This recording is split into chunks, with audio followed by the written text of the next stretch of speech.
2조 6천억 원. 삼성전자가 무려 8년 만에 지갑을 열어 독일의 기술 기업을 인수했습니다. 반도체 한파 속에서 단행된 이 긴급 수요를 두고 시장의 해석은 분분합니다.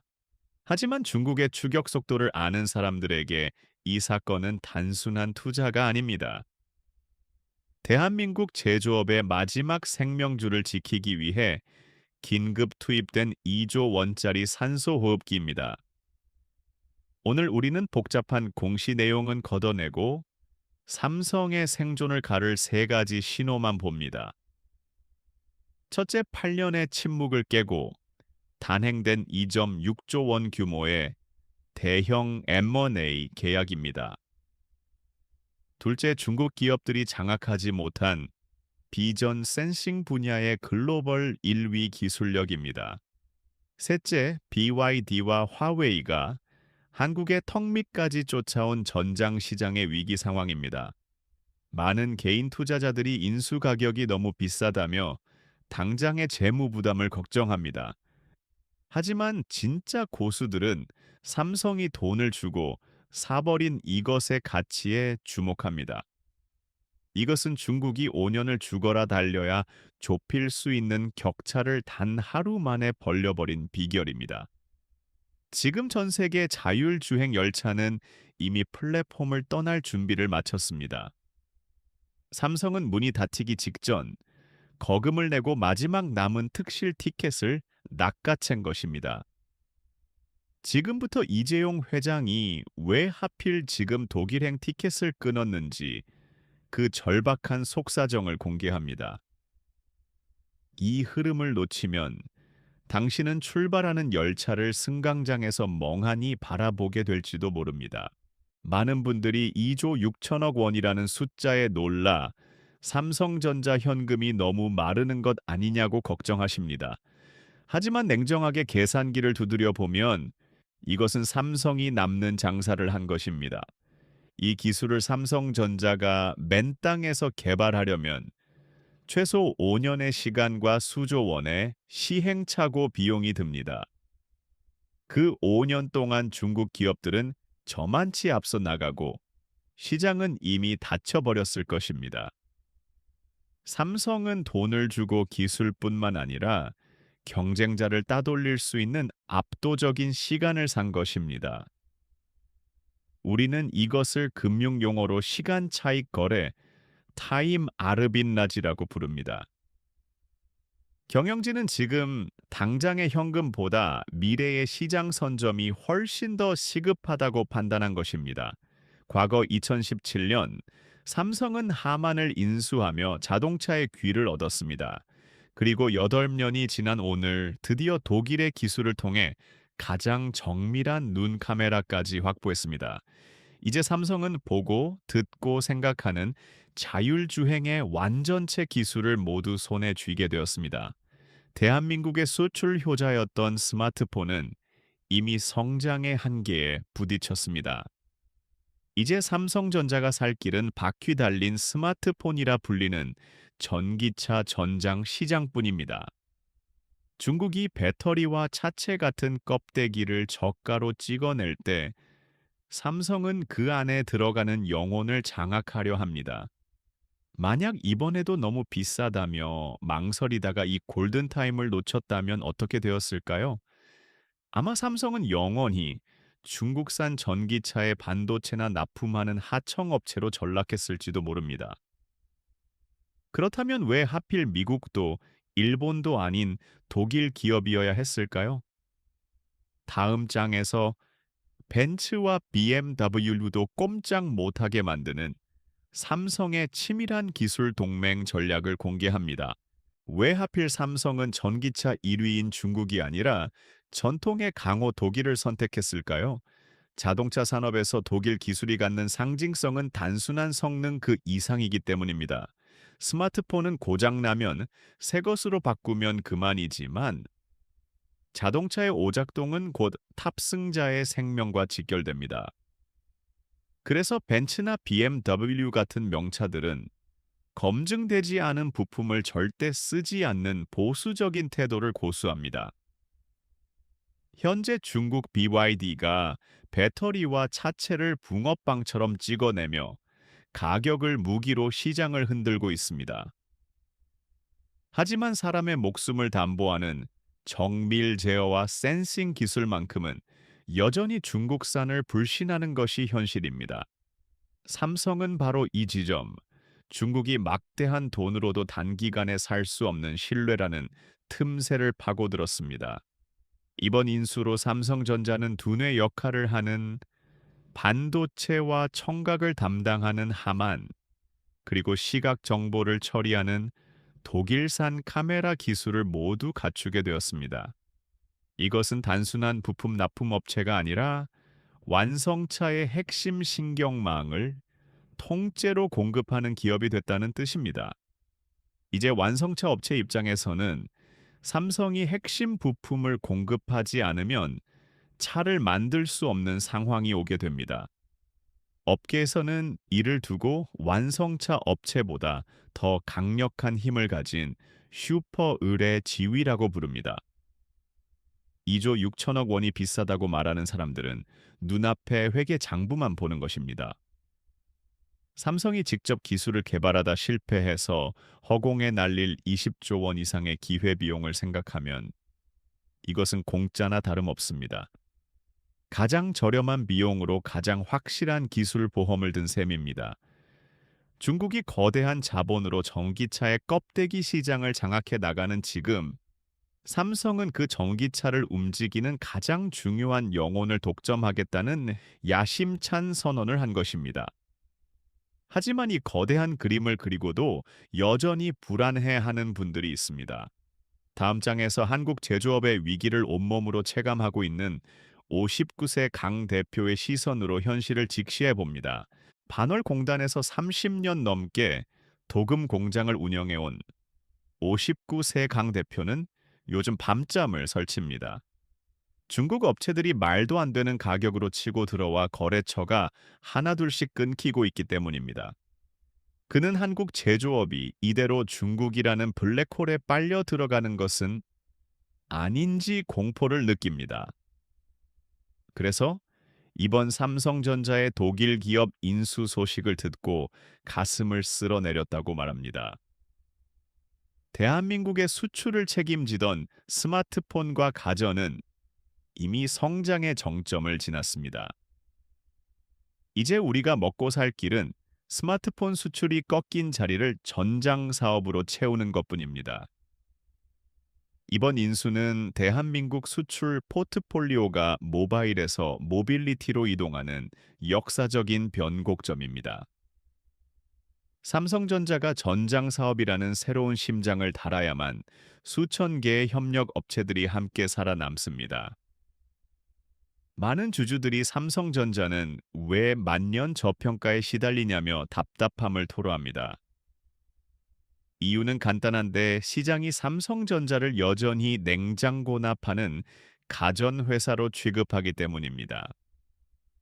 가전회사는 아무리 돈을 잘 벌어도 주가, 수익 비율인 PAR을 높게 쳐주지 않습니다.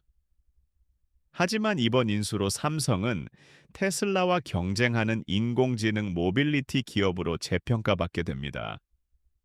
이것을 주식시장에서는 밸류에이션 리레이팅이라고 부릅니다. 똑같은 1조 원을 벌어도 가전회사가 벌면 주가는 제자리지만 AI 기업이 벌면 주가는 폭발합니다. 지난 수년간 사법 리스크에 묶여 잠들어 있던 삼성의 야성이 드디어 깨어난 것입니다. 2조 6천억 원은 비싼 지출이 아니라 회사의 체질을 바꾸기 위한 최소한의 수업료입니다.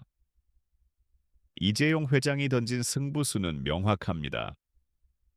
중국이 턱 밑까지 쫓아온 지금이 아니면 영원히 기회가 없다는 위기감의 발로입니다. 우리는 지금 삼성전자라는 거함이 낡은 닻을 올리고 새로운 바다로 나가는 장면을 목격하고 있습니다. 하지만 여전히 시장 일각에서는 전장 사업은 돈이 안 된다며 비관적인 전망을 내놓습니다. 다음 장에서 이러한 비관론이 왜 40대, 60대 투자자에게는 오히려 기회가 되는지 역설적으로 증명해 드리겠습니다. 전장 사업은 이익률이 박하다는데 이미 늦은 뒷북치는 거 아니냐. 시장의 일각에서 들려오는 이런 우려 섞인 목소리를 저도 잘 압니다. 하지만 이것은 표면만 보고 본질은 못 보는 하수들의 걱정일 뿐입니다. 지금 전기차 시장은 잠시 숨을 고르는 일시적 수요 정체 구간인 캐즘에 진입했습니다. 남들이 주춤하며 투자를 망설일 때가 진짜 고수에게는 최고의 매수 타이밍입니다. 만약 지금이 전기차 활황기였다면 과연 독일 기업이 알짜배기 사업부를 단돈 2조 원대에 내놨겠습니까? 삼성은 시장의 공포를 틈타서 미래의 핵심 기술을 박앤세일 가격에 주워 담은 것입니다. 위기 속에 기회가 있다는 투자의 격언을 이재용 회장이 몸소 실천한 사례입니다. 그래도 여전히 나중에 중국한테 밀리면 어떡하냐고 되묻고 싶으십니까? 그렇다면 냉정하게 가슴에 손을 얹고 스스로에게 질문해 보십시오. 삼성전자가 이대로 냉장고와 세탁기만 팔아서 10만 전자를 갈 수 있겠습니까? 성장이 멈춘 기업의 높은 주가를 쳐주는 주식 시장은 전 세계 어디에도 없습니다. 당신은 과거의 영광에 취해 서서히 가라앉는 배에 남으시겠습니까? 아니면 거친 파도가 치더라도 새로운 보물지도가 있는 대륙으로 나가는 배에 올라타시겠습니까? 지금 당장의 낮은 이익률보다 훨씬 중요한 것은 미래 시장을 장악하는 독점적 지배력입니다. 이제 불안한 의심은 거두고 냉철하게 계산기를 두드려야 할 때입니다. 감정이 아닌 이성으로, 소문이 아닌 팩트로 삼성전자의 미래를 검증해야 합니다. 다음 장에서 당신의 계좌를 지키기 위해 반드시 확인해야 할 결정적인 투자 지표들을 공개합니다. 이제 불안한 마음은 잠시 내려놓고 냉정하게 당신의 포트폴리오를 점검할 시간입니다. 단순히 주식창에 빨간불, 파란불만 보지 말고 딱 세 가지 지표를 통해 삼성의 체질 변화를 직접 확인하십시오. 첫째, 지금 타고 계신 자동차의 핸들을 보십시오. 운전대 옆에 있는 차선 이탈 방지 버튼이나 앞차 강력 유지 버튼을 눌러 보셨을 겁니다.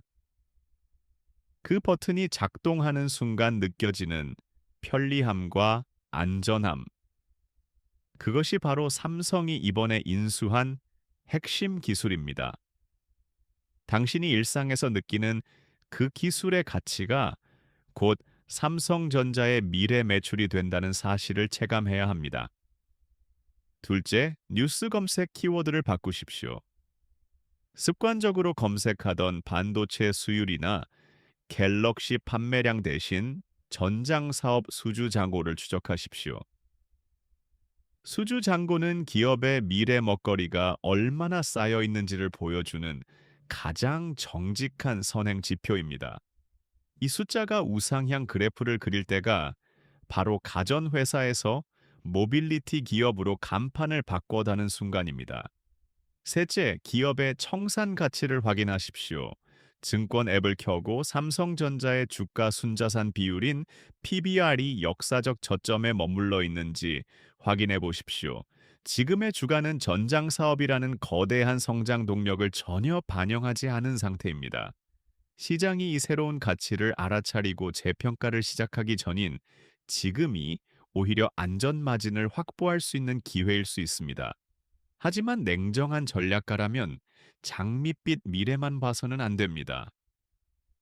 2조 6천억 원은 시장 진입을 위한 입장권일 뿐 우승 트로피가 아닙니다. 독일 기업의 보수적인 조직 문화를 삼성의 속도전에 얼마나 빨리 융합시킬 수 있을지, 그리고 모비라이나 보쉬 같은 기존 강자들의 견제를 뚫어낼 수 있을지는 여전히 남은 숙제입니다. 돈을 썼으니 끝난 게 아니라 삼성이 이 거대한 먹잇감을 제대로 소화할 수 있는지 검증하는 시간은 이제부터 시작입니다. 이 영상은 특정 종목의 매수나 매도를 지시하지 않습니다. 투자의 책임은 전적으로 본인에게 있으며 이 정보는 대한민국 대장주의 방향성을 읽기 위한 나침반일 뿐입니다. 마지막으로 영상 초반에 예고했던 진짜 고수들이 주목한다는 히든 변수의 정체를 공개합니다. 그것은 기술도 점유율도 아닌 바로 시간입니다. 중국 기업들이 삼성의 반도체 기술을 따라잡는 데 10년이 걸렸다면 자율주행 기술을 따라잡는 데는 최소 5년이 걸릴 것이라고 전문가들은 예측합니다. 삼성전자가 지불한 2조 6천억 원은 바로 이 5년이라는 절대적인 시간을 산 값입니다. 경쟁자들이 연구실에서 시행착오를 겪으며 시간을 허비할 때 삼성은 돈의 힘으로 결승선 5분 전의 위치로 순간 이동을 한 것입니다. 이것은 단순한 기업의 인수합병이 아닙니다. 쫓아오는 중국과 달아나는 한국, 이 치열한 생존 속도전에서 대한민국 제조업이 확보한 소중한 골든타임입니다. 물론 앞서 말씀드린 통합의 리스크는 존재합니다. 하지만 생존을 위한 시간을 확보하지 못했다면 리스크를 감당할 기회조차 없었을 것입니다.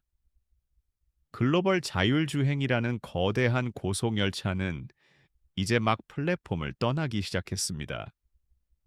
삼성은 문이 닫히기 직전 마지막 남은 특실 티켓을 낚아채고 출발했습니다.